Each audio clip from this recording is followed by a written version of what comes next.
Australian test சைட்ல வந்து fast bowling all-rounders வந்து ரொம்ப ரேரா தான் இருந்திருக்காங்க. பாப்புலர் ஃபாஸ்ட் போலிங் ஆல்ரவுண்டர் இன் ஆஸ்திரேலியன் டீம் பாத்தீங்கன்னா ஷேன் வாட்சன் தான். அவருக்கு முன்னாடி இந்த 1930s to 60sல ஒரு சிலர் இருந்திருப்பாங்க. பட் மாடர்ன் ஏரால வந்து ஷேன் வாட்சன் தான் ஒரு நோன் ஃபாஸ்ட் போலிங் ஆல்ரவுண்டரா இருந்திருக்காரு ஆஸ்திரேலியாக்கு. பட் அவரும் பாத்தீங்கன்னா ரொம்ப நாள் ஆடல. ஒரு 60 ஆட் டெஸ்ட் மேட்சஸ் தான் ஆடி இருக்காரு. 3000 ரன்ஸ் கிட்ட அடிச்சிருக்காரு அண்ட் 70 விக்கெட்ஸ் கிட்ட எடுத்திருக்காரு.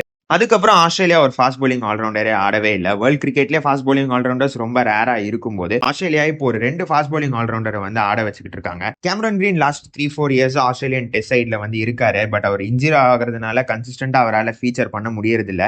அவரோட பேக்கப்பா போ வெப்ஸ்டரை வந்து ஆட வச்சாங்க. Last Australia versus India test சீரீஸ்லயும் சூப்பரா ஆடினாரு. வெஸ்ட் இண்டீஸ்லயும் சூப்பரா பேட்டிங் ஆடினாரு. இந்த ஆஷஸ்ல அவருக்கு ஒரே ஒரு டெஸ்ட் மேட்ச் தான் கிடைச்சிருக்கு. அதுலயும் ஒரு 70 நாட் அவுட். அதுக்கப்புறம் சீம் போலிங் பிளஸ் ஸ்பின் போலிங்கும் போட்டு 3 விக்கெட் எடுத்திருக்காரு. அவரோட ஃபர்ஸ்ட் கிளாஸ் நம்பர்ஸ் வந்து செமையா இருக்கு. ஸோ அவர் வந்து ஆஸ்திரேலியன் டெஸ்ட் சைட்ல ரொம்ப நாள் ஆட போறாரு.